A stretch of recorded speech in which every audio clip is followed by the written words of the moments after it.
Number of warheads detected by the dew line. 57. Number of MIRVs included.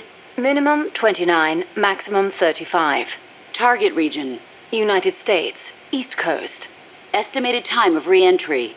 2048 Zulu. President selected attack option. Unknown. The president is dead. Unknown. Communication has been lost. I select Offutt Air Force Base as my target. Offutt? But that's a U.S. base. What on earth do you mean? Based on the projected number of incoming warheads, Washington, D.C. is presumed destroyed. The president is most likely dead. The U.S. government's control lost. I realize that. So why not retaliate? With both sides destroyed, global anarchy would ensue. Recovery would be difficult. The United States' nuclear strike capability must therefore be neutralized in order to preserve the communist bloc, where government remains largely intact.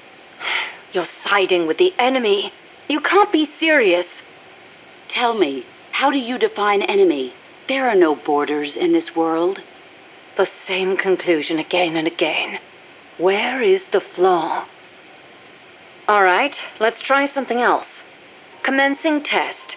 Understood. You're crossing a suspension bridge. Is this my mission?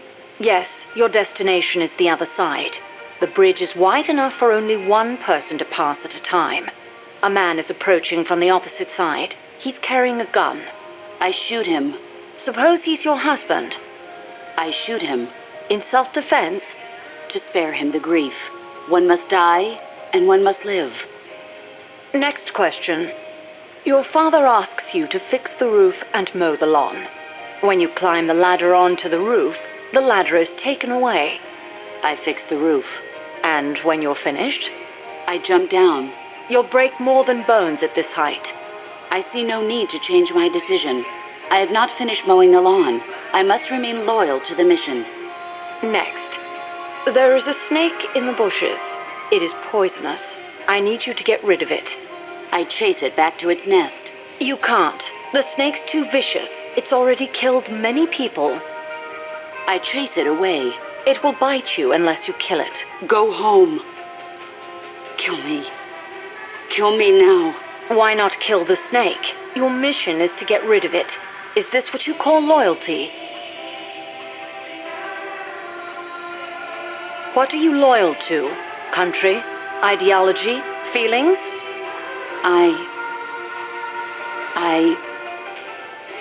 I am loyal to myself. Who's there? Who's that? Intruder!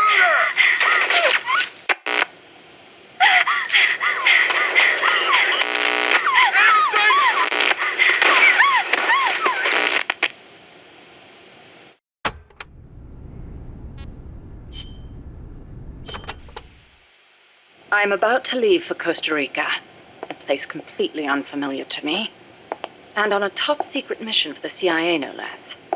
No guarantees I'll come back alive. Might even get rubbed out by the CIA itself. So I'm leaving behind this record. For her sake. For the boss's honor.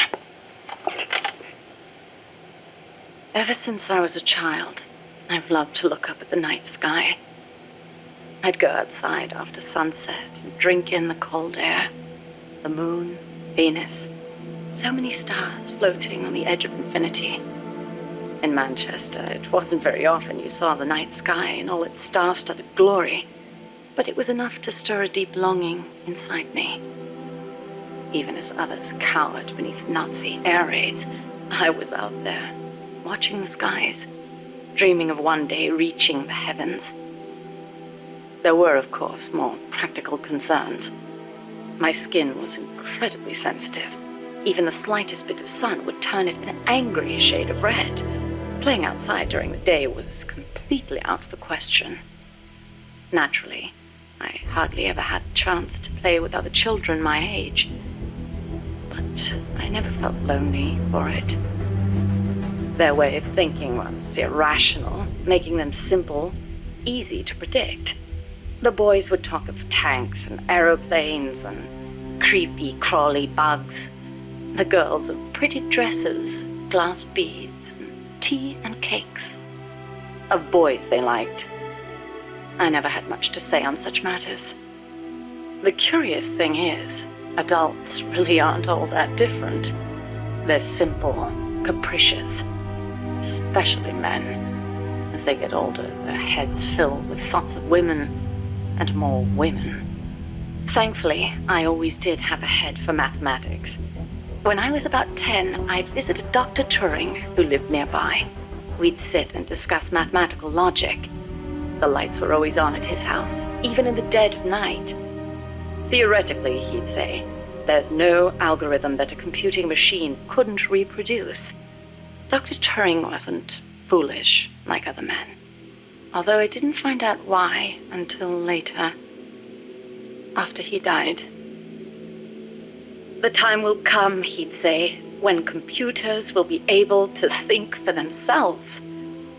That idea rocked me to my core. My aptitude for mathematics brought me closer to the stars. I breezed through school, then went to America for university. While I was studying at Caltech, NASA was established. I signed up in a heartbeat. I was a pretty good computer engineer at the time, and NASA needed skills like mine. The work was enjoyable. Even though I'd given up on going into space myself, it was a pleasure just being a part of it all. I was assigned to Project Mercury, America's effort to compete with the Soviets in manned spaceflight. 7 men were chosen as pilot candidates for the program, becoming heroes overnight. People called them the Mercury 7. The project made good progress, more or less. We had all the funds and materials we needed. After countless hours of analysis, we even had plans for something on par with Sputnik. We thought it'd only be a matter of time before we caught up with the Russians. They'd sent a dog into orbit and brought it back safely to Earth. But NASA top brass dismissed that success as a fluke. The Americans recovered their re-entry capsules at sea, but the only ocean bordering the Soviet Union is the Arctic, so their re-entry capsules had to make impact on land. A dog was one thing, but human spaceflight would still take some time, or so we thought. At the end of January 1961, we successfully put a chimpanzee named Ham into orbit. He returned to Earth as healthy as ever. NASA was giddy with success. It was then that a new woman showed up for duty. She was a backup pilot and advisor. She was beautiful, with blonde hair, strong mouth, and a steely gaze. But there was something else in those eyes, a twinkle of something warmer, of affection. It was the boss. She took one look at us in our revelry and murmured, "Savor this joy today, because tomorrow you'll have to face the truth." And she was right. The next day, our project schedule was accelerated. We'd received new information that the Soviets were mere months away from putting a man into space. The brass had misjudged the Russians. We couldn't afford to allow the shock of another Sputnik. Somehow, we had to get a man into space before the Russians did. It was an utterly impossible task. We'd only just put our first chimp up. With a human on board, failure was not an option, especially if it were one of the Mercury 7 Golden Boys. And on top of that, the brass wanted to put a window in the spacecraft.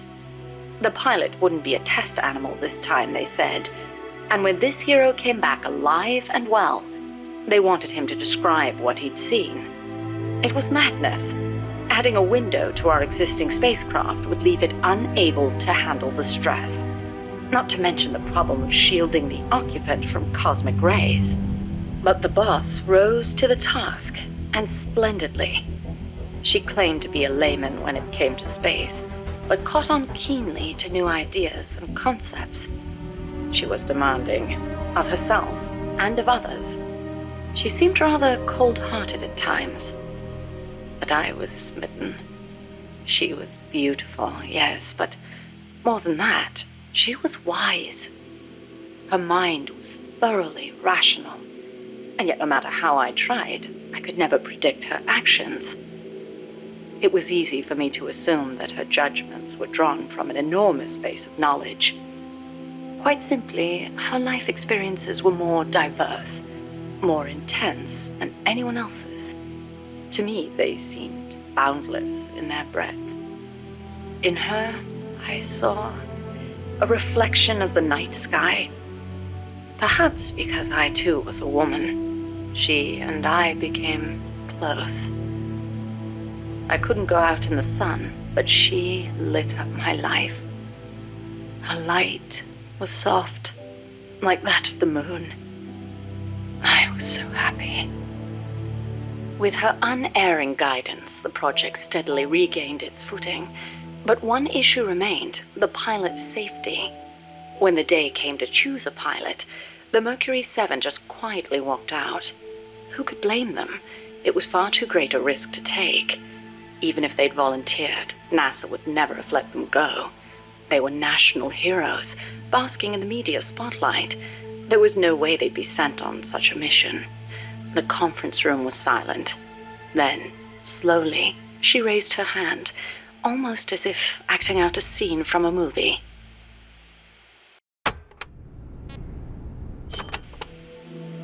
I spoke out against her going, submitting a report stating the ray shielding was inadequate.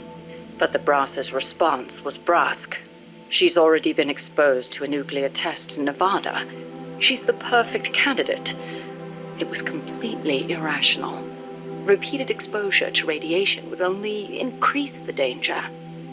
But the government was still reeling from the Soviet success with Sputnik. There was no hope of getting a rational response. They were simply too panicked. People can be so obtuse when it comes to things they can't see. I, however, understood all too well. Just as invisible ultraviolet radiation scorched my skin, heavy particle radiation from space would cause irreparable harm to human tissue. In a word, she was expendable. It was during the boss's pre-flight checkup that I noticed something strange on the X-ray of her skull. Part of the right hemisphere of her brain was damaged. It seemed inexplicable, given her keen intelligence and amazing physical prowess, but there it was, and I decided to report it. I hoped that perhaps my discovery of a physical defect would result in the flight being cancelled. But as I went to make my report, she stopped me. "Why?" I demanded. "How can you let yourself be their guinea pig?" Ignoring my protests, she took me up to the roof of the lab. The night sky was ablaze with stars. It was there that I learned how she had wounded her head. 1943, Los Alamos. She was serving with the Special Forces when she received new orders. A German spy had infiltrated the Manhattan Project, which aimed to build the world's first atomic bomb. She was to eliminate him. His name was John von Neumann, a mathematician with superhuman computational abilities and the designer of the explosive lens. The Manhattan Project was a top national priority, security accordingly tight. The guards couldn't be allowed to know what was going on. She'd have to slip past them and make the death look like an accident. It should have been an easy enough mission. But just before the operation, she received unexpected news. A new life was growing inside her. She was overcome with joy, and for one brief moment, it clouded her judgment. She accidentally got into a shootout with the guards, and without thinking, protected her belly. She was shot in the head. The bullet only grazed the surface of her brain, but the tissue around the wound was destroyed, leaving her in a coma. She wasn't given much chance of recovery, but 3 months later, she woke up. Within 6, she was able to move around as if nothing had happened. It was functional compensation. The other parts of her brain took over for the part that was lost. It made logical sense, but such a full recovery was nothing short of a miracle. Perhaps her superhuman willpower made it possible. Or perhaps my body knew it had to survive for the sake of my unborn child. She smiled as she said that. I understand how she must have felt. Some have taken to calling me Ms. Left Lobe, she said, because I'll do anything for the mission. She was tough, yes, but she had feelings too. I knew that better than anyone else. As it turned out, von Neumann wasn't the spy. The assassination order was a deliberate bit of misinformation planted by the Russians. She had been deceived. The Eastern and Western camps were united on one point: opposition to the Nazis. The Allies needed to develop that bomb before Hitler did. But in looking ahead, the Russians found the Manhattan Project's progress a little too quick for their liking. Mass production of a uranium bomb, like the one that was eventually dropped on Hiroshima, would be difficult from a material perspective. But a plutonium bomb, once perfected, could be mass-produced, and eventually even miniaturized. And Moscow did not like the idea of America having that kind of head start. Explosive lens technology was critical to the plutonium design, so the plan was to get rid of its pioneer, von Neumann. And when that plot came to light, the US and the Soviet Union parted ways for good. It was one of the rare cold nights in Florida. She put her arm gently around my shivering shoulders. As I listened to her voice, I was wrapped in her soothing scent. I felt as if I were dreaming. Even in failure, she seemed perfect. Oddly enough, the failed assassination attempt helped preserve America's edge. A true super genius, von Neumann went on to make his mark in numerous fields outside of the Manhattan Project. Economic game theory, stored program computing. Almost all computers today use stored programs, the so-called von Neumann architecture. His death would have set back computing 10 years, and I wouldn't be at NASA doing research. I wouldn't have been there in her arms that night. I thanked the fates for giving me that chance. But then she said something unexpected. I should have killed von Neumann when I had the chance. Why, I asked. Wasn't the order a Soviet plot? I looked up at her as she began to explain. Yes, von Neumann was innocent, and killing the innocent is a grave crime. But I can't help but wonder, had I succeeded, what would the world be like now? Even without von Neumann, the explosive lens would have eventually been developed, von Neumann architecture too. But she seemed to believe that if progress had been put off for a few years, then perhaps East and West would have had a chance to work hand in hand. I'd never considered such a possibility, but her tone was confident, assertive. It was as if she intended to make the two superpowers shake hands herself. The explosive lens was developed too early, spawning a Cold War and an endless nuclear arms race, she continued. That mission sprung from deceit, but maybe it was divine providence too. It was like she was speaking to her own child. Her large, warm hand was on my head. I failed the mission because I let the mother in me take over. I should have killed him, no matter how great the guilt. If I'd killed him, I might not have prevented Hiroshima, but maybe I could have saved everyone in Nagasaki. I looked up at her and saw her looking up too, up at the starry sky. Her face showed only deep remorse. It was as if she'd convinced herself that she alone was responsible for creating this twisted world. But that's no reason for you to sacrifice yourself for this. I knew I'd never dissuade her, and yet I still clung to hope. I know you're concerned, and I thank you, but I have to be loyal to the end. And then she smiled at me. Loyal to the end. Loyal to what? I asked. But she didn't answer.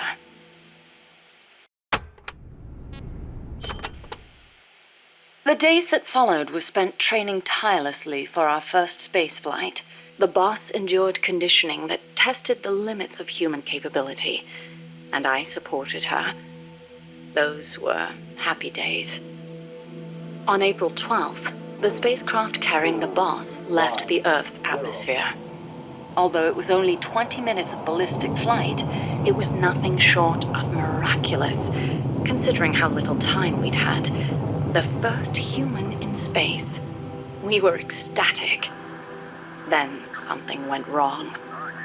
The re-entry angle was slightly off, warping the outer hull. The cause was clear. It was the hastily constructed window we'd installed. Her capsule missed the projected splashdown point by a long shot. As we raced towards the capsule, a breaking news broadcast came over the radio. It was the news report of the successful launch of the Vostok rocket, piloted by the cosmonaut Yuri Gagarin.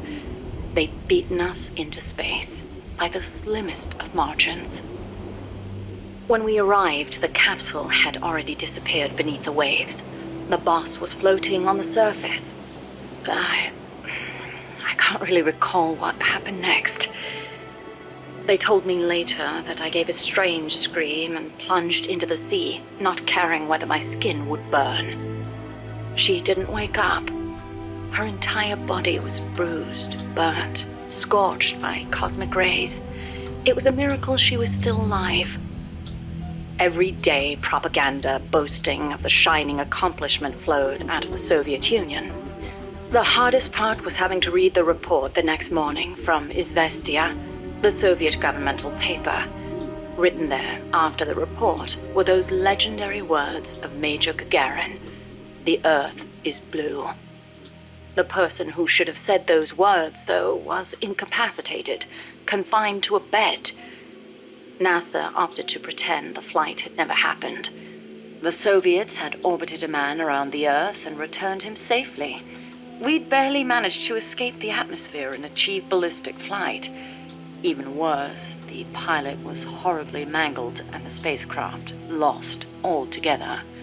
As they saw it, covering it up was the only alternative to seeing the nation's pride dealt yet another blow. I've been told military records show the boss was taking part in the Bay of Pigs incident at the time. They were that desperate to erase the whole affair. In the end, Alan Shepard's ballistic flight 1 month later became known as America's first spaceflight. Shepard's flight owed its success to insights earned through the boss's sacrifice. But to me, none of that mattered. I prayed day and night for her recovery, never leaving her side, not even for a moment. Then, as summer ended and the chill of winter approached, she spoke. "Give me water." I threw myself on her breast, and she embraced me. It was all I needed. I thought she would tell me about space, the true sky, where the stars don't twinkle. But the only thing she'd speak of was Earth, our home as she'd seen it from space, so fleeting, so irreplaceable. I was ashamed. I'd been enamored for so long with the sky that I never thought to look beneath my feet, at the ground upon which I stood. As soon as her rehab was over, she was gone. It happened without warning. No one informed me, and the higher-ups wouldn't say a word. It wasn't so strange or surprising, really. I simply assumed she was off to complete her next mission, because she was loyal to the end. Since then, I've devoted myself to researching artificial intelligence, so that no one will ever have to make her sacrifice again. No human being should be asked to take on a mission that dangerous. Next time, I'll be the light that shines on someone else. I still wonder why she opened up to me on that chilly night in Florida. That operation was top secret, even if it was all in the past.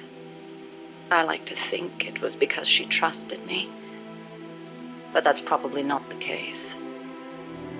She wanted someone to listen, and I don't think that someone was me. Those faraway eyes, the tone of her voice, like she was talking to her own child. Those things made it clear that she was speaking to someone else. I found myself envying that someone. 4 years later, I learned of her death. A traitor's death, no less. She'd stolen an American nuke and defected to the Soviet Union, where she was killed by her former apprentice. Or so I was told. I refused to believe it. She'd never do such a thing. I could think of only 2 possibilities. Either she really was trying to bring East and West together, or she truly did want to be killed. She believed the world is not the way it's supposed to be, that it's been unbalanced by the tenuous peace offered of nuclear deterrence, and that she was to blame. Perhaps her death was an act of atonement. She was loyal to the end, to our world.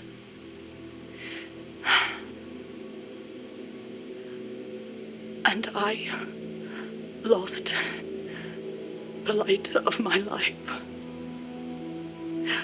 I now find myself victim to an incredibly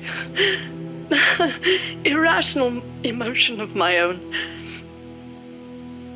That someone, the one she wanted to confess her sin to,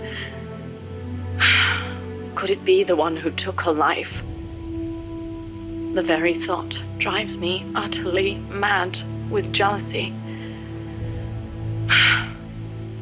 One day, I will discover the truth.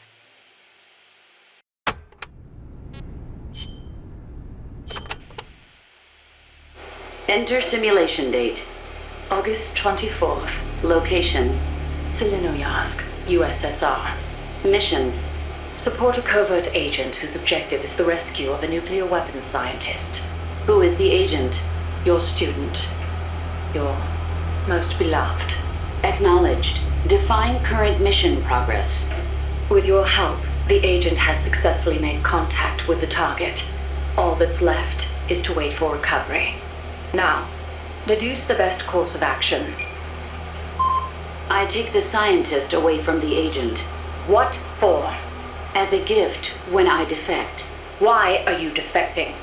To reform my Special Forces unit with my former comrades in arms. No, I don't want to know your objective. I'm asking for the reason. Why are you betraying your country? I do not defect in order to betray America. Betrayal is merely the outcome of that defection. Response time is always slower here. Perhaps she lacks confidence in her judgment. You're a hero in the West. Why should the Soviets trust you? In addition to the scientist, I provide them with a portable nuclear warhead in order to win the favor of a Russian GRU officer. And then you launched it. Launched? The nuke? Me? That's right. At a target inside Soviet territory. Nuclear weapons make my blood run cold. They blot out the future. How could I? Karma. Is it my karma? The karma my mistake has brought upon us? My... Attention. Discontinue forward reasoning. Cross-check with knowledge base. Affirmative. Cross-check complete. Revising conclusion as follows. I steal the new weapons developed by the scientist and then launch the nuke at the Weapons Design Bureau. Forward and backward reasoning are in conflict. Attention. Return to forward reasoning. Affirmative. Your apprentice returns for the scientist. I send him away. He doesn't give up.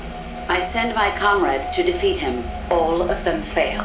Even the GRU officer who oversaw your defection is defeated by your apprentice, along with the new weapon. Now, what is your course of action? I fight him. Why? With your GRU patron dead, there's no reason for you to fight. Why not just run away? I must fight him. I do not see the reason. With a soldier of your caliber on his side, how could the GRU officer be defeated to begin with? Did you betray him too?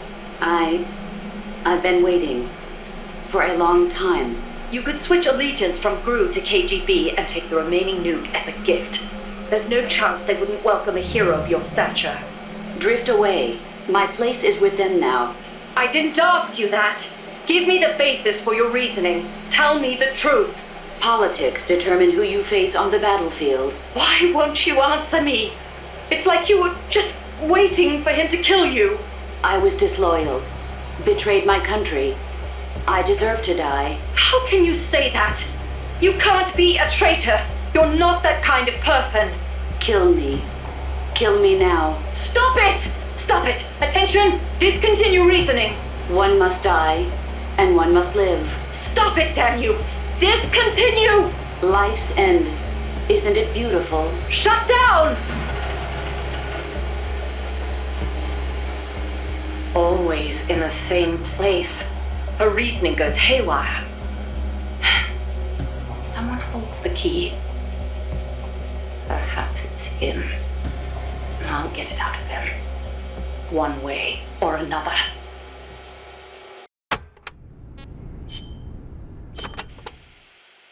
As of today, I will be living here at Mother Base. Now my real trial begins. Zadornov was paying my room, board, and tuition, but he has since been captured. I told the man that with no more money from the KGB, I could no longer afford school. He bought my story, and when I said I would be willing to work, he took pity on me and let me stay. For some reason, Miller really pled my case. That was helpful, but the man is still a fool. His men are no better. They think their training makes them strong, but that kind of strength is nothing in the face of true power. And better yet, they wait on me hand and foot, believing I am just a schoolgirl. Looks like I won't be working too hard after all. Just today, while scouting out the living quarters, I saw a group of them in the corner of the deck making a fuss. Going over for a look, I saw they were feeding a kitten. A bunch of grown hard men, and they're the ones acting like schoolgirls. Look, isn't he cute? What is wrong with them? Disgusted, I just nodded and smiled. I must stay in character after all. I indulged their chit-chat for a few moments. Then one of them asked me to give the thing a name. They had just taken it from its mother. I named it Nuke. I improvised some nonsense about how our compassion for living things can help prevent wars. The men gave me a little fish. I held it out in my palm and the kitten happily ate it up. What a pathetic, feeble creature. It sickens me.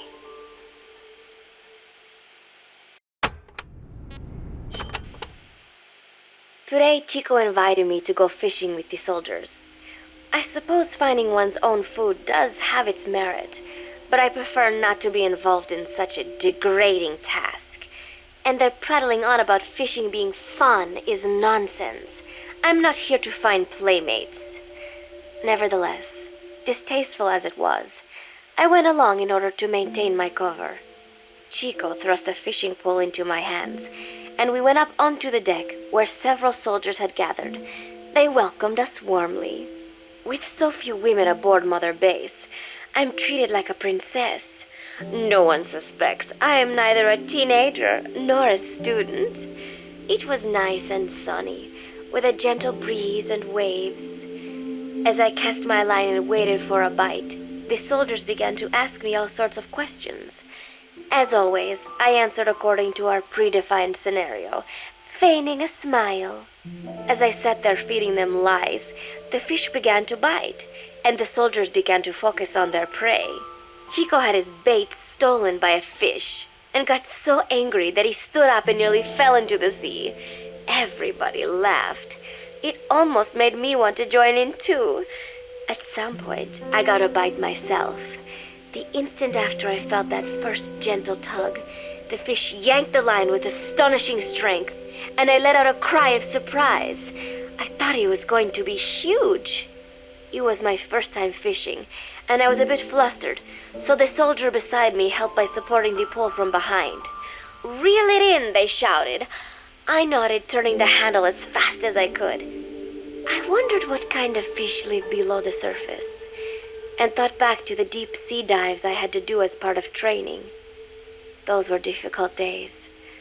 But I remember finding the multicolored fish gliding through the water incredibly soothing. After a hard fight, I pulled it up. To my surprise, it wasn't even half a vara, rather anticlimactic. But I wasn't doing it for fun, so I wasn't the least bit disappointed. Nook was hovering nearby with an expectant look on his face, so I gave the fish to him. All in all, a thoroughly wasted day.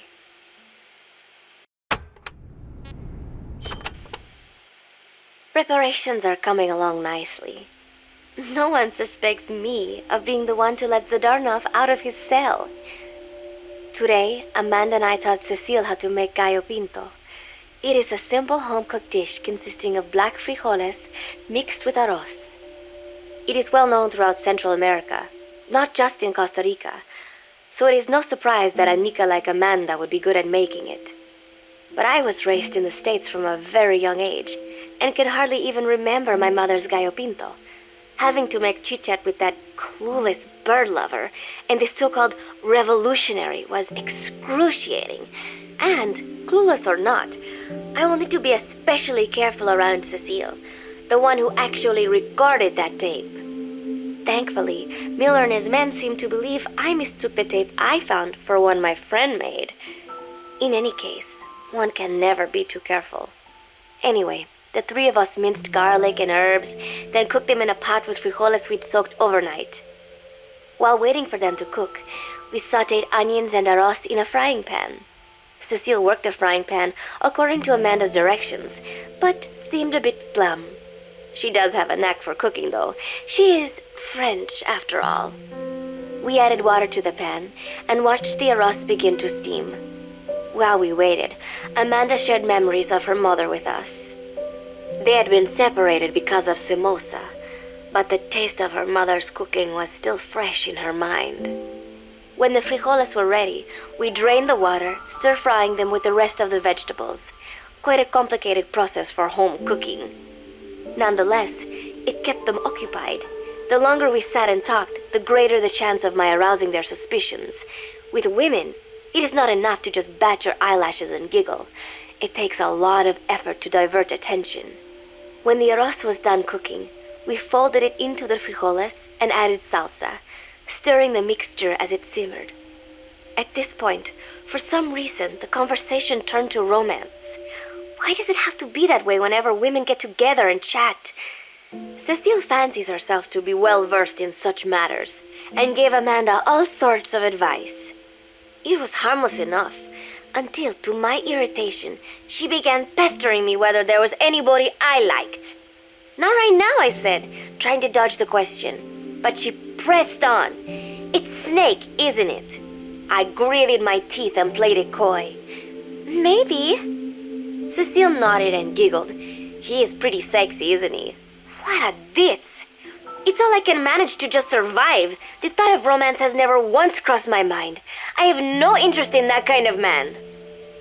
Soon enough, a rich aroma began to fill the room. The gallo pinto was ready.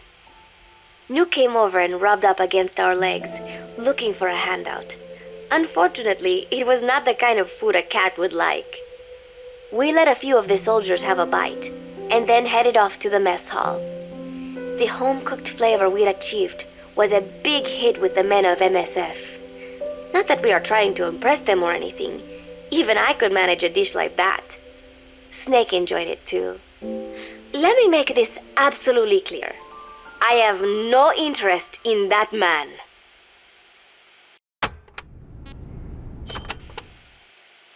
Football, or soccer as it is known in the States, is extremely popular here. It has not caught on yet in the US, but it has legions of rabid fans all across Latin America. These fans can get so rowdy that it is commonly believed El Salvador and Honduras went to war in 1969 over scuffles in a soccer match. In reality, tensions between the two countries were already high. The match was merely one of the sparks that set them off. But these people are so passionate about this sport that the story seems plausible. Predictably, many of the soldiers here are fans. They have apparently divided themselves into Costa Rican and Nicaraguan teams and started playing each other. To play, you need a ball and 2 goals. The R&D team built and set up simple goals on the deck. I had absolutely no interest, but Chico insisted that I come and watch. It was not a proper match by any means. The pitch was not even regulation size, but the players and spectators alike got pretty excited. They banged empty cans and shouted cheers through the handmade megaphones. It almost felt like carnival. Huey, the referee, blew a whistle to start the match. The soldiers' training has left them in excellent physical shape, but they lacked the honed skills of professionals and their play was quite rough. Midway through, one of the men collided with another. They started shouting at one another, but Huey stepped in. "I thought we had forsaken our countries, become one with the earth," he said, quoting Snake. "We're not competing for national pride here, and we are not fighting for the good of any one country. This is not a war. Soccer is a peaceful sport, am I right?" The soldiers nodded. They know the pain of war, and they share Snake's vision. Perhaps that is why all this resonates with them. Team Costa Rica was down a man, and somehow I was picked to fill in. Costa Rica had the advantage up until that point. I suppose Huey wanted to keep it balanced. The soldiers agreed with Huey's call. Maybe the Costa Rican players felt an even matchup would be more fun too. I could not be bothered to run at first, but chasing the ball out there in the hot sun, I was soon drenched in sweat. Before long, I found myself actively seeking out the ball, partially out of desperation. I picked up a loose ball deep on the opponent's side of the field. Even though he's Nicaraguan, Chico cheered me on, yelling, "Go for it, shoot!" I launched the ball as hard as I could, only to have it blocked by the keeper. Disappointment only increased my determination. In the end, I didn't score a single goal, and Costa Rica gave up its lead. It was really close, though. We congratulated each other on a good match and sprawled out in the shade on the deck, exhausted. The ocean breeze felt so nice on my sun-soaked body. Nuke came over. It is one of his favorite spots, and stretched out next to me. And together, we watched fluffy white clouds drift lazily across the clear blue sky.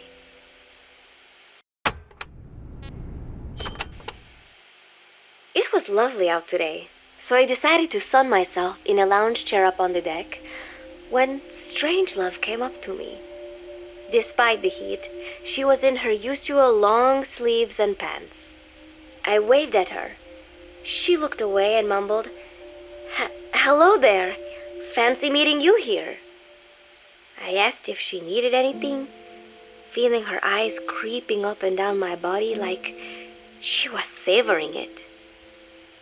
Finally, she swallowed and said, "You have such beautiful skin." Bewildered, I shook my head and said, "No, not at all. I had heard rumors that she was a lesbian, but she couldn't be after me, could she?" She continued to stare and said, "No, it is beautiful, but you must not let yourself get so tanned." And then she took my hand in hers.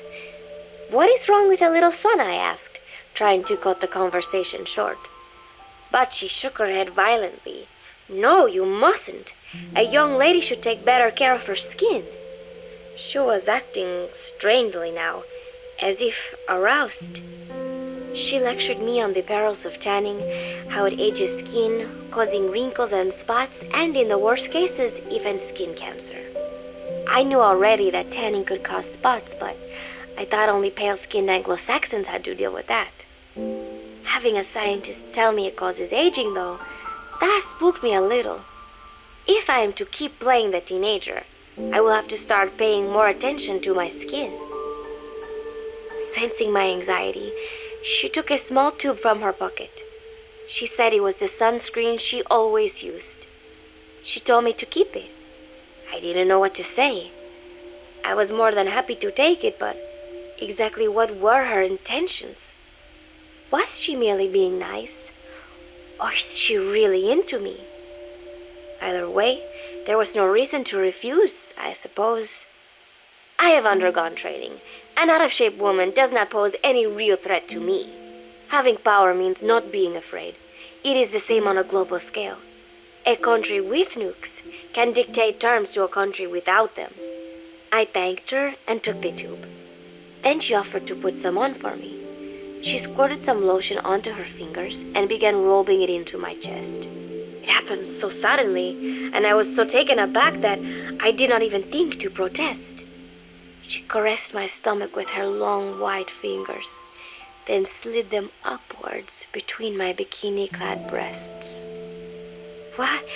Wait," I sputtered as her moist eyes met mine. She was beautiful.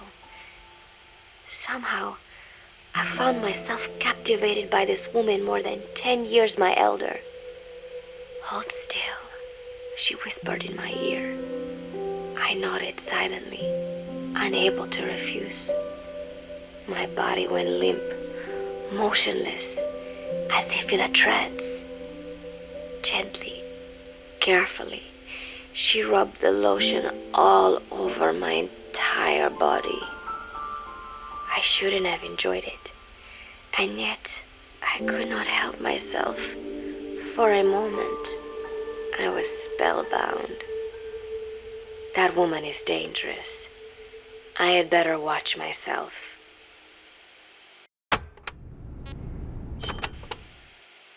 Protecting one's health is an important part of any agent's job.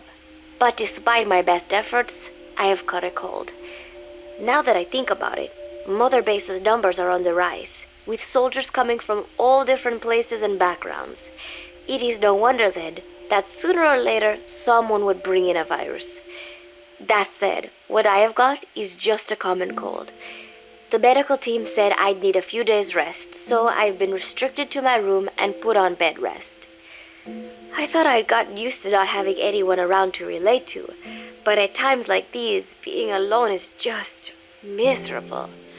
All I could do is lay there and stroke Nook's back, trying to take my mind off how bad I felt.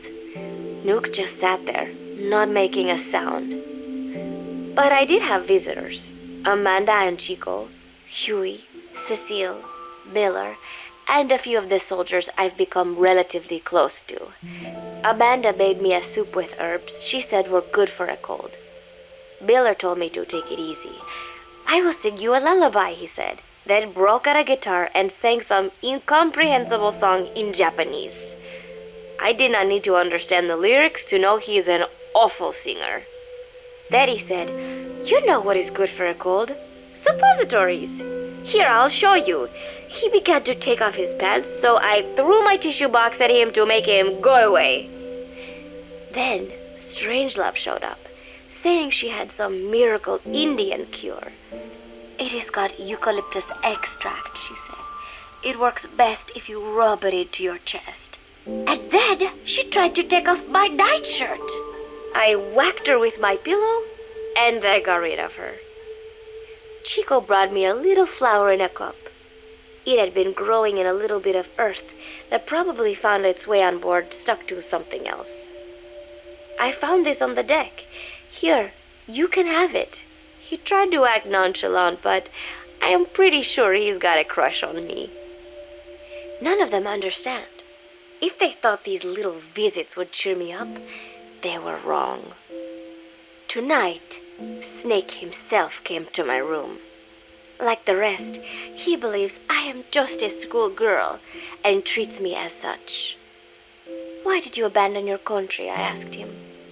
"Why create the MSF?" Of course, I knew the answers already, but I wanted to hear it from him. As I had imagined, he was not exactly forthcoming. All he would say is that his country abandoned him because all he could do was fight, and that is why he needed the MSF, because that is all he is any good for. Then he said, "Fighting is the only thing I understand, but that does not mean I have got a grudge against those who believe in peace. I am not one of them, and I do not believe in peace. Conflict is in man's nature. We fight our enemies in order to survive. Maybe we are not so different after all, he and I. But that is exactly why I'm going to have to kill him. Or else he will have to kill me. When I stop and think about this wretched existence, being killed by a man like that suddenly does not seem like such a bad thing.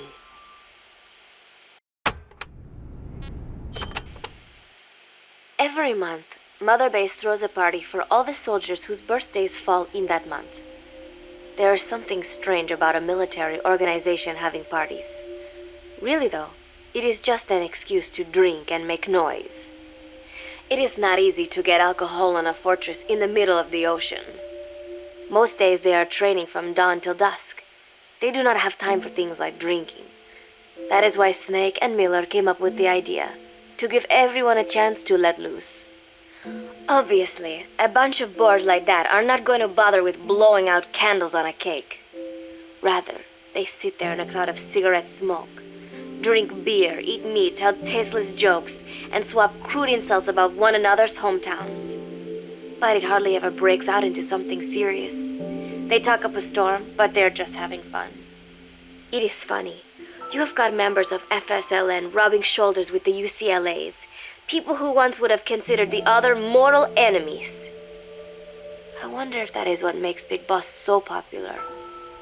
In leaving their countries behind, they leave their hatred for other countries too. Miller seemed a little protective of me. Hope they're not being too crude, he said.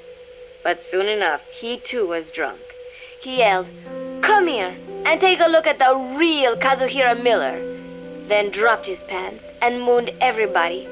The other soldiers burst out laughing. I have never seen such a crude, ridiculous party before. And yet, all these people, laughing and acting the fool. Is this what they call peace? For some reason, I began to think about all that has happened since I came here. Fishing with Chico, cooking with Amanda and Cecile, playing soccer, having visitors when I caught a cold. When I stop and think about it, my time here has been the most peaceful of my life. But that is about to end. I cannot imagine he will be willing to negotiate. It seems I am to fight the legendary Big Boss. I do not know if I'll be able to beat him. But if I have to choose between death and defying Cypher, I will gladly choose death. The thought of dying does not scare me. But if I disobey my orders, the fear and despair awaiting me will be far worse than anything I can imagine. It was Cypher who took me in as an orphan, gave me food and a place to live. His orders may have been unreasonable, but I will never repay my debt entirely. It seems I have no choice. I must fight this man. I must fight Snake.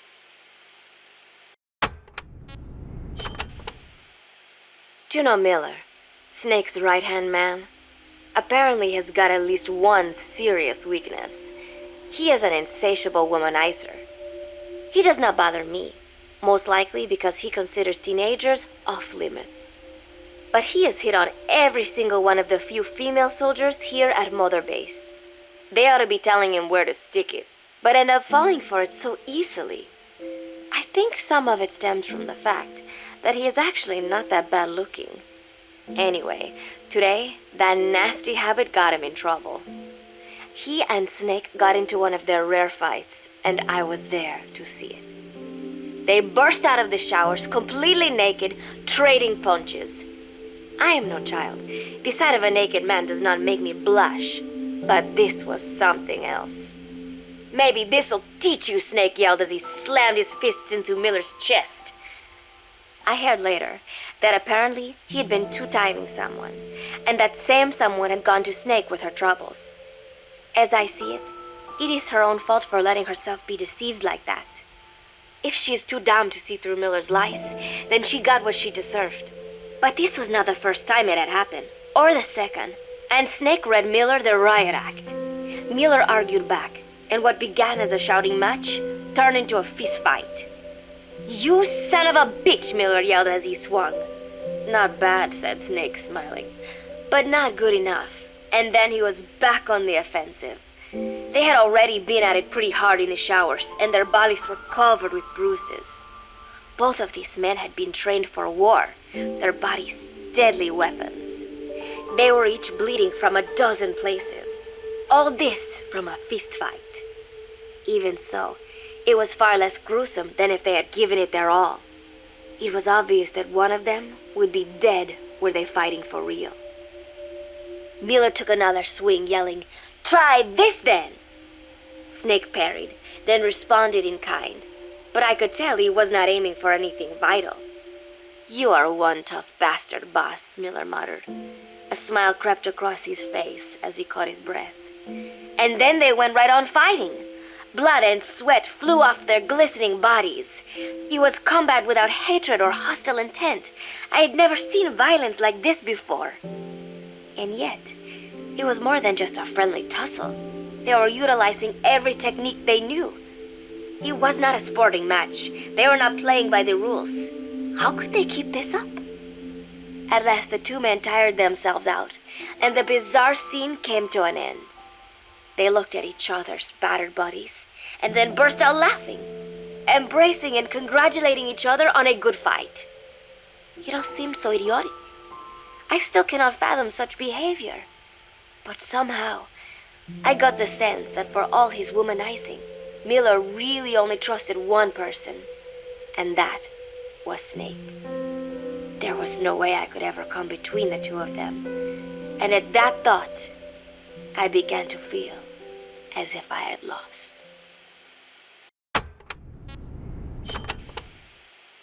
All of Mother Base is preparing for a festival. Since Snake and his soldiers spend so much time fighting, they are setting aside one day a year for peace and relaxation. I do not know all the details, but apparently that is what Snake and Miller decided. These soldiers love the idea, of course. There is so little fun to be had here that everybody looks forward to events like these. That is all well and good, but somehow I got roped into getting on stage. "Come on, we even both have peace in our names," said Miller. "And Zadarnov, that old Ruski's name, has something to do with peace too, right? Hey, as long as we're having a day of peace, we ought to get an act together. The Three-Piece Band." I thought he was joking. He then proceeded to share his idea without bothering to check with me. And now, I am slated to sing. Apparently, he had heard me on the deck one day, and since then he's wanted to form a band. Everybody's looking forward to it, so there is no way for me to back out now. I've never done anything like this, but it does feel kind of nice to know that people are looking forward to it. I mean, it cannot be any worse than Miller's singing, but modifications to Zeke are already finalized, and I must complete my mission. Betray Cypher now, and I will face a fate far worse than death. Still, there's no need to put things in motion just yet. What difference would it make to just wait a little while longer? A whole day of peace. The mission can wait until after that. Can it not? I know I am only delaying the inevitable. When the day comes, one of us will have to die. Snake or me. But still, if I could just come up with some way to stall Cypher, at least until our day of peace. When did I start having thoughts like this?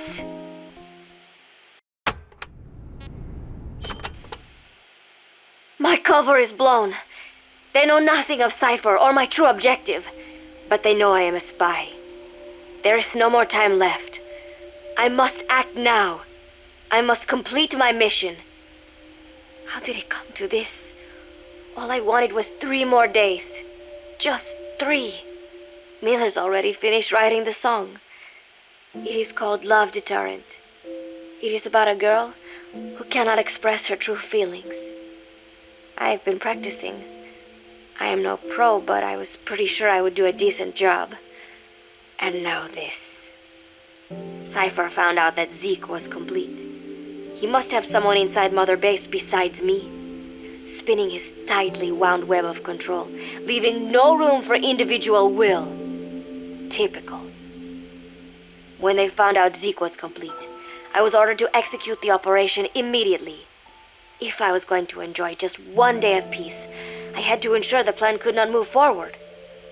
I tried to sabotage Zeke. I thought by damaging the drive system, they would have no choice but to delay their plans. I waited until midnight, and then snuck into the hangar. There would be trouble if it looked like sabotage. I selected one of the drive system's load-bearing parts and carefully worked to warp its shape. The leg's drive system requires a high degree of precision to operate. Even the smallest deviation would have done it. Then, Chico walked in. Maybe it was one of those nights where he could not sleep. In any case, he saw me, panicked, and took off running. It would have been easy to kill him, but I could not. I know he likes me. It is not as if I would ever have an interest in a child like him, but I could not pull the trigger. Not at him, not in the back. Will he tell them? Or is there a chance he will keep it a secret? Protect me? No. He knows now. Knows I am not who he thought I was. He ran without even questioning what I was doing. There is no chance he does not know. And soon, all I have built here will end. And if Cypher has another agent among them, if he finds out I tried to sabotage Zeke, this place will no longer be my heaven. Then it is settled. I make my move now. Chico walked in before my sabotage was complete, so Zeke should still be operational. It might not run at full speed or power, but I do not have time to fix that. Without Zeke, I do not have a chance in hell of winning. I must act fast before Chico sounds the alarm. I knew it would come to this. I just did not think it would be so soon. It is time, Zeke. Metal Gear Zeke. Activate.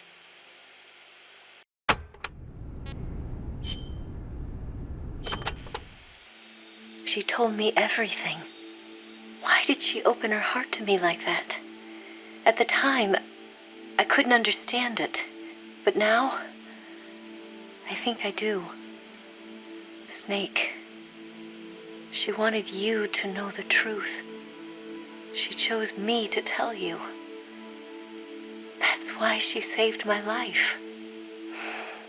I've lied to you so many times, but not this time. My orders from the government were to obtain the legacy and to eliminate everyone who knew the truth about what happened. In other words, I'm supposed to kill you. But I can't do it. Not because we loved each other, and not because you saved my life, but because I made a promise to the boss. And I intend to keep it. I just wanted you to know. And you have to live. Snake, listen to me. She didn't betray the United States. No, far from it. She was a hero who died for her country. She carried out her mission knowing full well what was going to happen. Self-sacrifice, because that was her duty.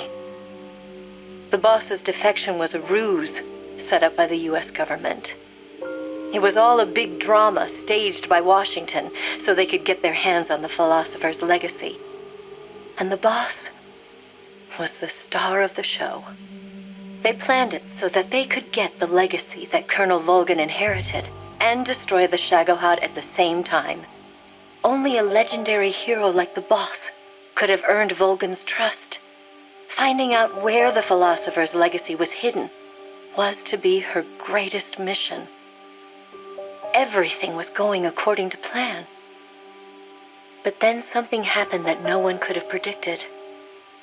Colonel Volgan fired an American-made nuclear warhead at Sokolov's research facility. Khrushchev demanded that the U.S. government provide proof that it wasn't involved.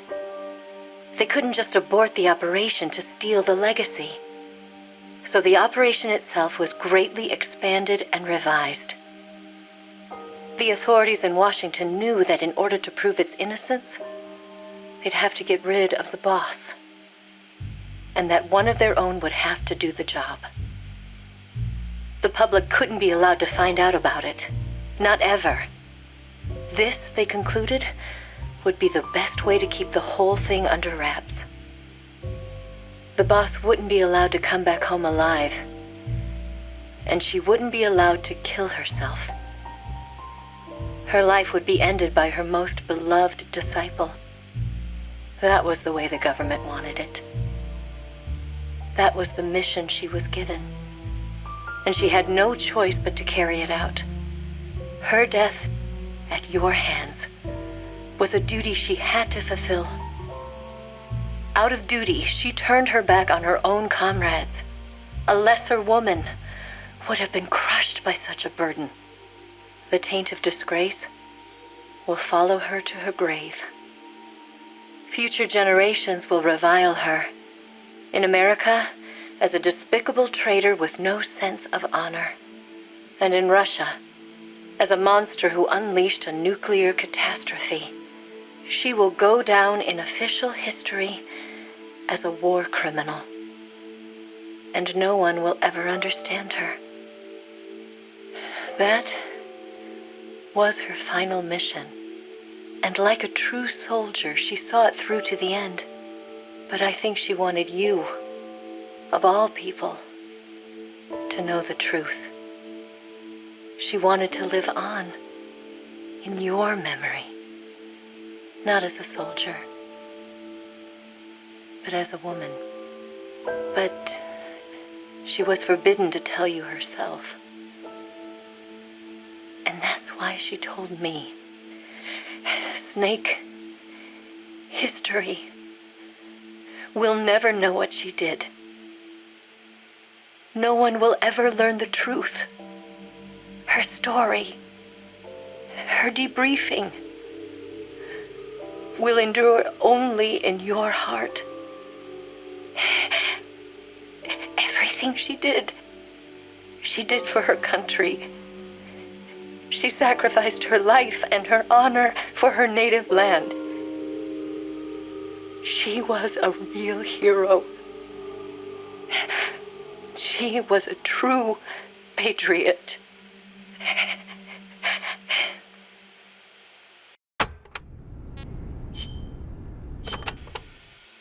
Hello, Snake. It's been a while, hasn't it? I hear you've been causing quite the ruckus in Nicaragua. Nothing much to report from my end. The legacy's being put to good use. Or so they tell me. But enough with the small talk.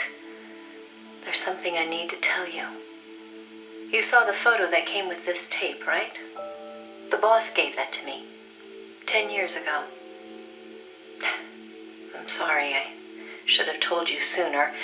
I probably should have told you right away. But sending it to you hasn't been an easy decision to make. It's taken me 10 years. Once you've heard what I have to say, you'll understand why. That photo belonged to her. I know what you're thinking. What does she have to do with this? You've probably seen it 100 times in the press already. Obviously, it's of the Mercury 7, the first group of American astronauts, the heroes of Project Mercury. But there were actually 8 people in that photo. One of them was edited out, erased, without a trace. That 8th astronaut, the one airbrushed out of existence, that was her, Snake. Now, why did they need to keep her existence a secret? What were they trying to hide? The answer goes back even further. 17 years ago. It was the height of the Cold War. The Eastern and Western blocs were racing to develop space technology to match their nuclear arsenals. In 1957, the Soviet Union launched Sputnik 1, the first artificial satellite. The Americans were stunned. They'd been led to believe their country led the world in science and technology. That shock quickly turned into fear. If the Russians had the know-how to launch a satellite into space, they could use it to launch a nuclear missile, too. Frantic, the U.S. threw everything it had into the space race.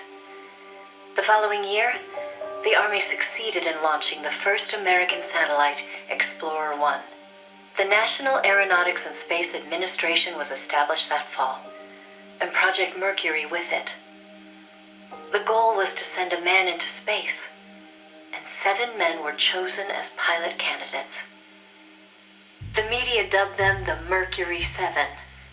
They were immediately hailed as national heroes, icons of Western space exploration. But after Explorer, America suffered a series of failed rocket launches. Desperate, the government made a fateful decision. Unable to wait for its space program to mature, they'd steal the Soviets' technology, at the same time sabotaging their space program. You know better than anyone how hard a mission that was. The Soviet space program was shrouded in secrecy. Recovering that information would be no easy task. Using the help of an insider, they'd insert a sleeper agent into the research institute, or else recruit one of those insiders to do the job for them. And, if necessary, the mission leader would have to go in and sort things out themselves. Someone was needed with experience, knowledge, and superior intuition. And the only one for the job was the boss. The president himself asked for her by name. He needed someone who could be trusted with the fate of a nation. Who else to turn to but the hero of the Second World War? It was June 1959. So you see, Snake, that's why she left. That was the top secret mission that took her from you. But her selection ruffled a few CIA feathers. They didn't appreciate the president going over their head like that. The mission was tough enough already, and now the CIA was dragging its feet. She couldn't get anything out of them. No manpower, no information. Left to her own devices, the boss made a decision she knew would come back to haunt her. She decided to tap into the Philosopher's Network. And that's when the wheels of fate began to turn.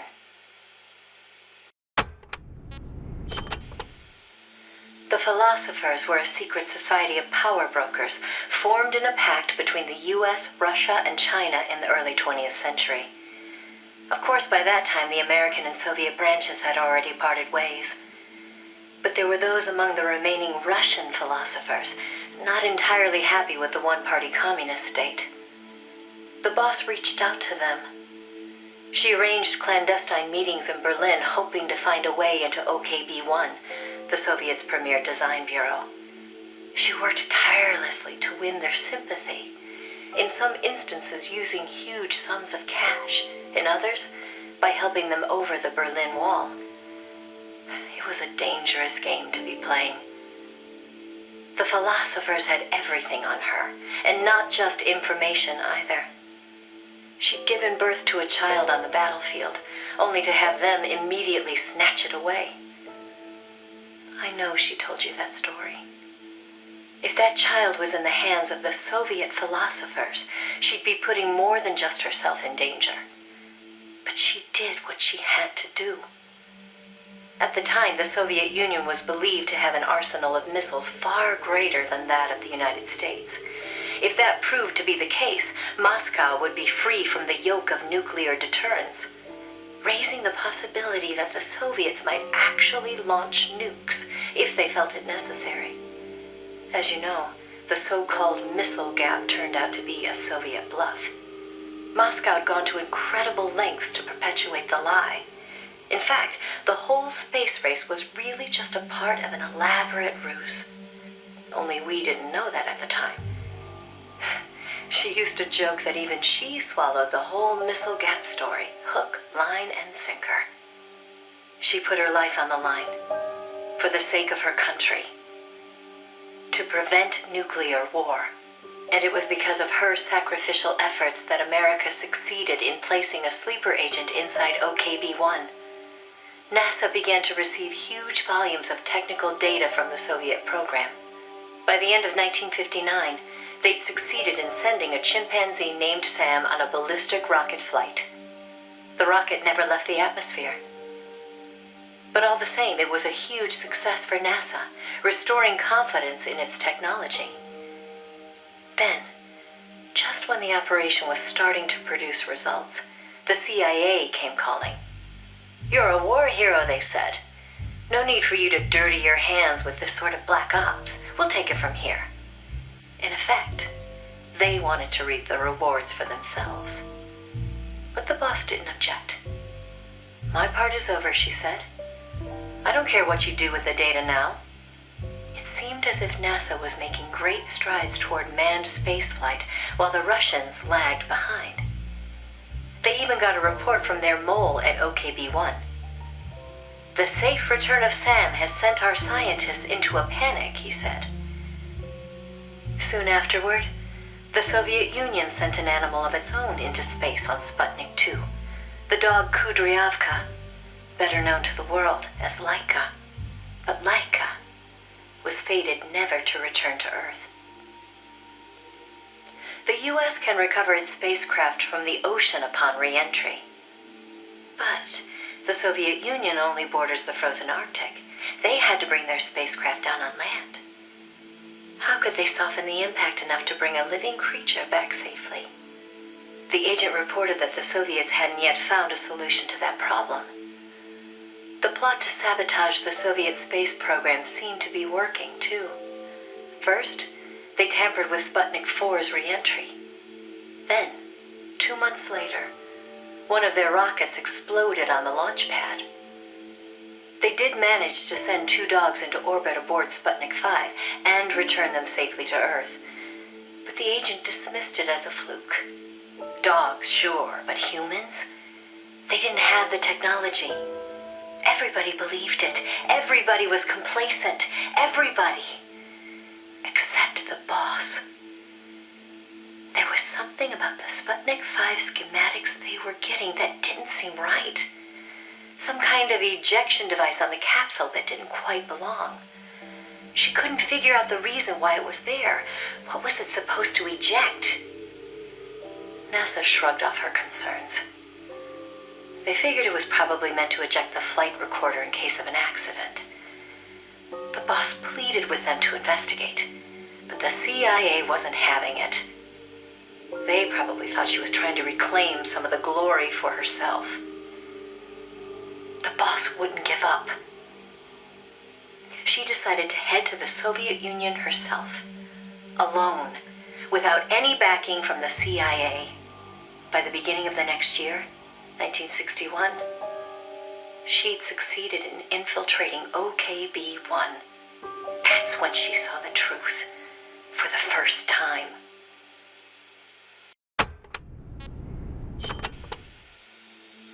The sleeper that she'd worked so hard to place was a double agent. He'd been turned by the Soviets and was feeding the Americans lies. But what shocked the boss even more was why. The CIA's access agent had been taking a large cut of the sleeper's pay. The sleeper felt what little he was left with wasn't worth the risk. When he got a better offer from Moscow, he took it. At some point, the Americans' intelligence operation had become an open book to the Soviets. And contrary to what the sleeper had been reporting, the Soviets' manned spaceflight technology was quite advanced.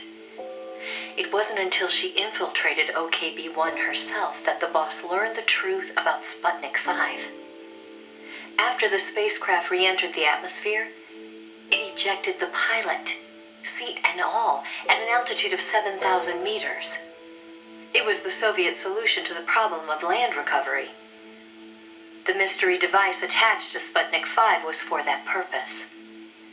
The pilot would parachute down from that high altitude wearing a bulky spacesuit. Crazy, I know. The Soviets knew exactly how dangerous it was, of course. So much so that they gave Yuri Gagarin, the first man in space, a special 2-rank promotion before re-entry. Only Moscow could come up with this kind of plan. With total state control over information, they could easily pretend it never happened in the event of a failure. The boss passed the info on to NASA. It was their worst nightmare. The glory of mankind's first spaceflight was about to be stolen from them by the Soviet Union. It was Sputnik all over again. And the CIA was caught no less off guard. Their ineptitude had caused the fiasco in the first place. The Soviets' deception was brilliant. They'd woven a masterful tapestry of truth and fiction to convince the Americans their intelligence operations were proceeding as planned. No one but the boss could have seen through it. It was obvious the Soviets had some gifted minds working on their side. But that certainly didn't excuse the CIA's massive failure. The CIA wasn't done, though, and devised an ingenious plan to avoid taking responsibility. Luckily for them, a new president had been elected the previous November, John F. Kennedy. As he didn't know the case history when taking office, the CIA was able to feed lies to his new administration. They masked their own failures, placing the blame squarely on the boss's shoulders. After all, she'd selected an unreliable sleeper. They claimed she'd failed to make use of one of the most effective means of controlling a sleeper agent's actions: holding their family hostage. The boss was well aware that would have worked. She told me so later, but she couldn't bring herself to do it. It seems clear it had to do with having her own child taken. She could never inflict the same pain on anyone else. The CIA used that against her. In his election campaign, Kennedy had vowed to close the missile gap with Moscow. If America lost the space race, that promise would be worthless. The fact that the president had no links to the philosophers only made things worse.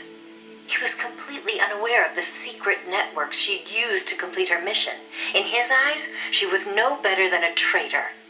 The fate that awaited her was cruel beyond belief.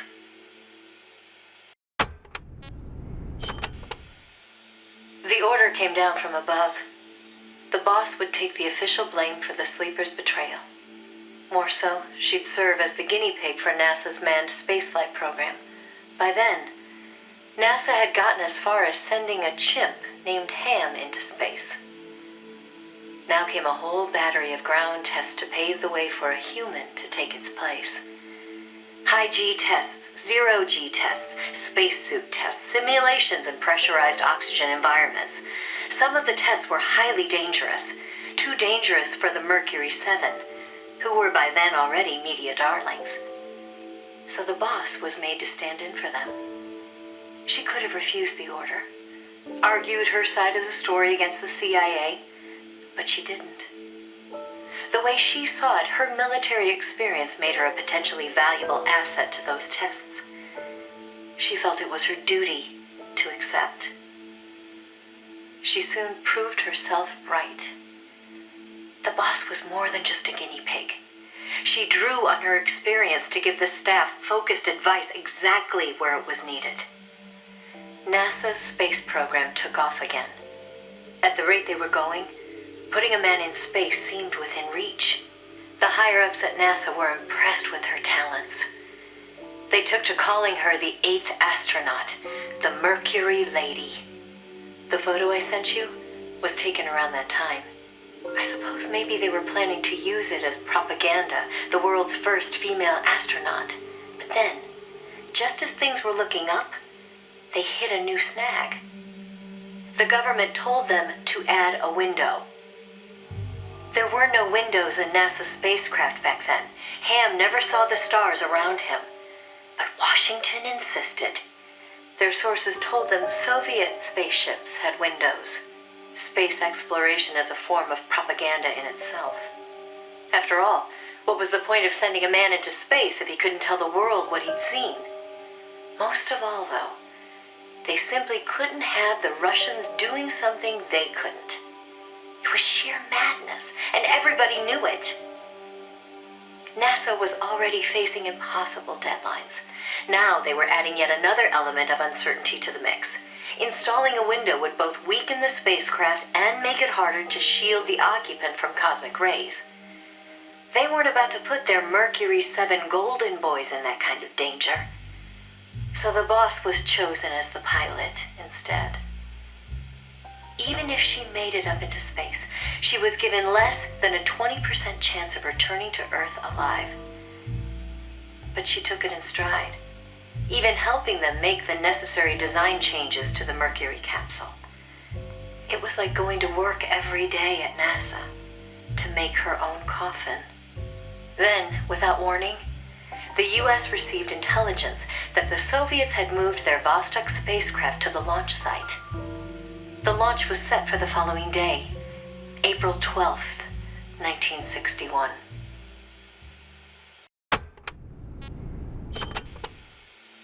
America couldn't let the Soviets beat them with Vostok. NASA was forced to cut short the testing process and move the launch date up. They pulled out all the stops to get it scheduled for the earliest hours of the next day. The spacecraft would be launched from Cape Canaveral in the dead of night. For the flight path, they chose a course that would take her as far east as possible. She'd be able to see the Earth in daylight from the window, at least for a little while. The boss climbed into the Mercury capsule, having completed less than 80% of the regular flight procedures. Both the timing and the flight path were risky, and testing was far from complete. But NASA had no other choice. The boss, for her part, never expected to come home alive. She was going on a one-way trip, the American version of Laika the dog. And yet she went all the same. "Someone has to be first," she said. "If fate has chosen me, then I accept, for my country, for the balance of the world." That's how she saw things. My chances may be slim, but I'll take them. I've accepted my fate. If anyone can get through this, I can. Then, on April 12th at 1:30 in the morning, the boss entered space. It was nothing short of a miracle. First, that she'd made it in an incomplete spacecraft. And second, that her flight coincided almost exactly with Gagarin's. As the sun rose over the horizon, and cosmic rays began to bombard her through the window, she saw the Earth. I think you've heard the story before. It was a world without borders, a perfect jewel. All nations, all ideologies. They seemed so far away. It almost made her laugh, knowing that they'd risked so much to beat the Soviets by a few short minutes. If she'd seen Vostok from her window, she probably would have waved. But the two spacecraft were destined for very different fates. Gagarin circled the Earth and returned to the Soviet Union, safe and sound. The Mercury capsule, on the other hand, deviated from its planned re-entry angle. The addition of a window had thrown the capsule's aerodynamics off balance. The boss's coffin veered wildly off course and began to plunge earthward.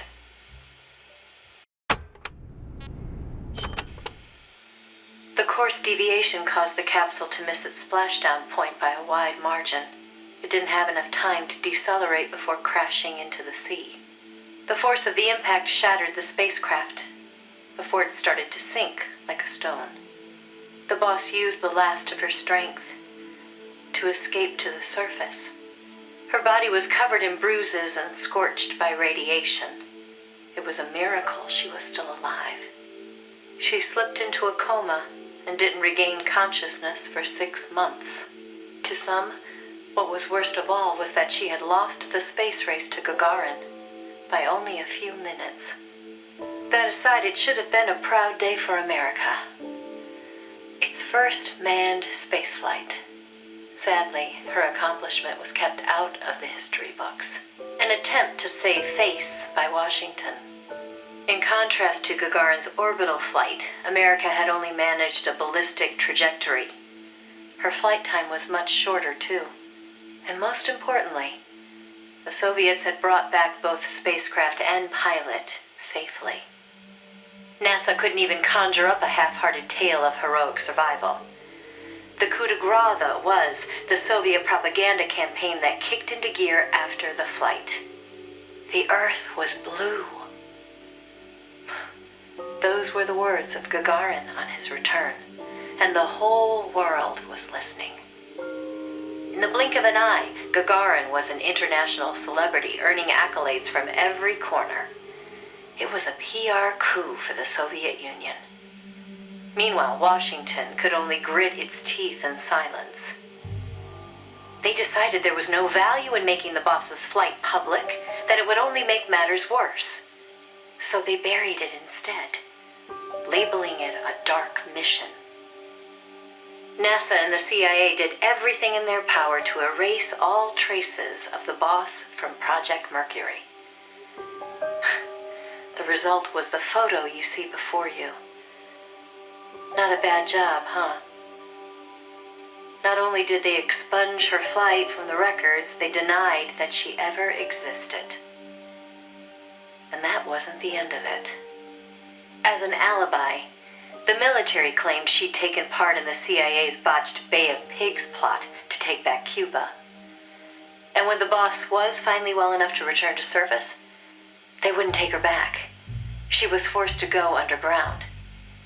In the public eye, the boss was still a hero of World War II. In reality, though, she was anything but that. She was a non-person, fit only for the blackest of black ops.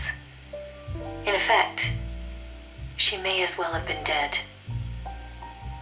Gagarin went on a worldwide tour in front of millions of adoring fans. The boss, meanwhile, was a walking secret, unable to breathe a word about her experience. The authorities in Washington had this to say: "Why are you still here? If only you'd had the decency to give us a nice quote like Gagarin and then die an honorable death, you'd have gone down as a hero." 3 weeks later, on May 5th, Alan Shepard, one of the Mercury 7, made his own ballistic flight. They sure didn't try to cover up his achievement. Of course, he owed his success to the lessons learned from the boss's tragedy.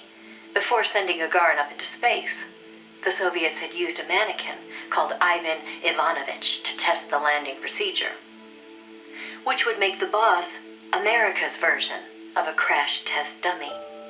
But she didn't care. "I'm happy to be the dummy," she said, "if it'll help the project succeed. Nothing would give me greater satisfaction." And that still wasn't the end of it. The boss had worked through the anti-Moscow faction of the Soviet Union's philosophers to place the sleeper agent, and at some point, the Soviets found out about it. Yet the Americans remained oblivious to the end. Even the philosopher network the boss plugged into never tipped them off to the double cross. That could only mean one of two things. Either the pro-Moscow philosophers had intervened, or the anti-Moscow philosophers had been turned. Either way, it was a situation their American counterparts couldn't stand. To preserve the philosopher's good name, and to repay her debt, so to speak, the boss once again made her way into the Soviet Union. There, she found herself face to face with the Soviets' own agent.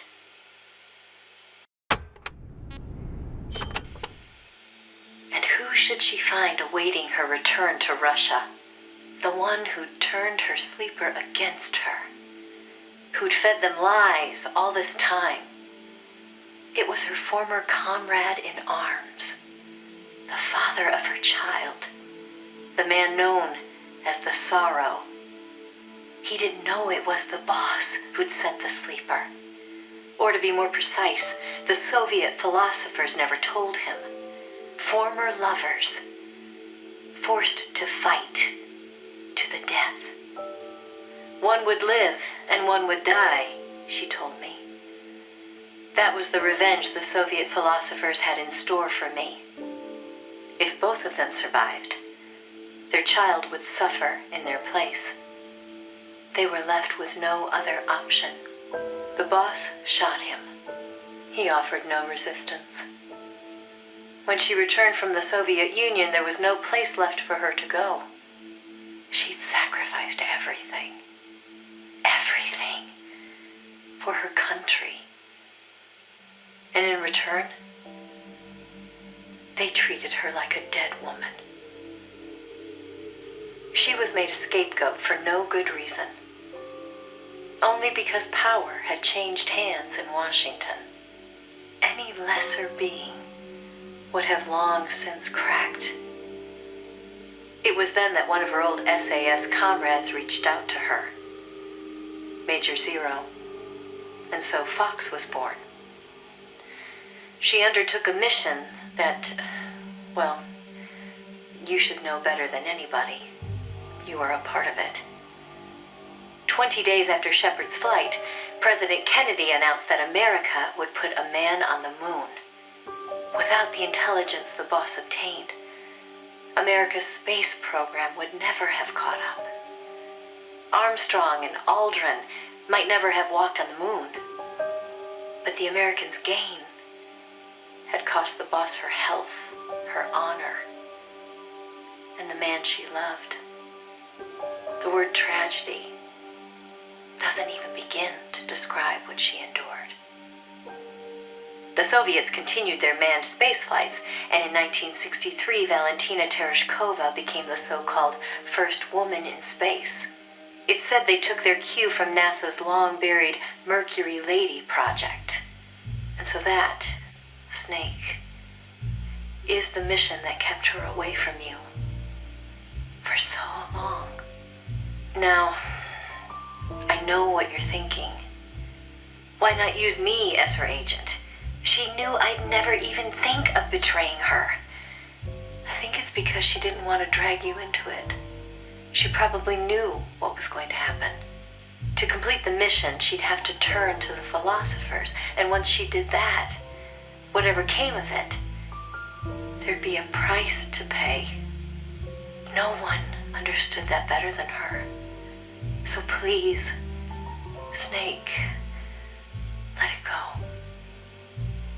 When she gave me the photo, she left me to decide whether or not to pass it along to you.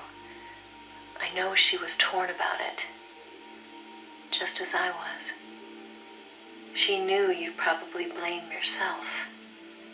Why did she hold on to it for so long? That, I can't say. To remind her of how much it hurt to be erased. She wasn't that kind of person. No. I think she meant it to be a message to you. She had her identity, her life, taken away. But she wanted you, of all people, to know the truth. Snake, you've probably already figured this out, but it's no accident that I'm only now sending you something I've withheld for so long. A little bird tells me you recently made a big decision. You and the boss are different people. I understand that. And I'm not trying to second guess you. I simply wanted you to know what she saw, how she felt. That's all. Keep it with you, Snake. Keep it deep inside. Don't ever forget the path she took.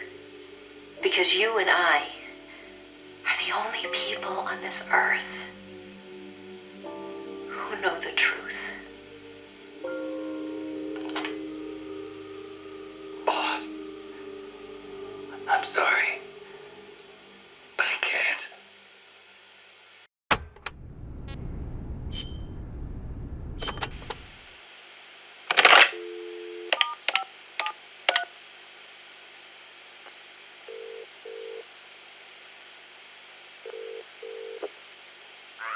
It's me. Smoothly? Naturally? No. Big Boss doesn't know the truth. No, Langley hasn't decided what to do yet. Their hands are full with their own mess. True. Lubyanka is in the same boat. Yes. Other eyes continue to watch, but no sign of contact so far. Exactly. It's a non-state army to use however they want. They've probably decided there's no sense in wiping them out just yet. Better to make use of them. Indeed they have. There's a site near Angola. And we fully validated the AI as well. Agreed. In the end, a machine is just that. A machine. Sigan was right. It seems it's time for a change in approach. Machines are best suited to specialize in high-level data processing. Yes, of course. Speaking of which, any news on the Suns? 2. Already? Really? But there's strictly an insurance policy, yes? So that's the idea. I wonder how Big Boss will respond. Yes, but I'm only interested in the business angle. Like I said before, I'm neither an enemy nor an ally. I'm merely a business partner. Don't forget it. Yes, I'll be in touch. My dear Zero.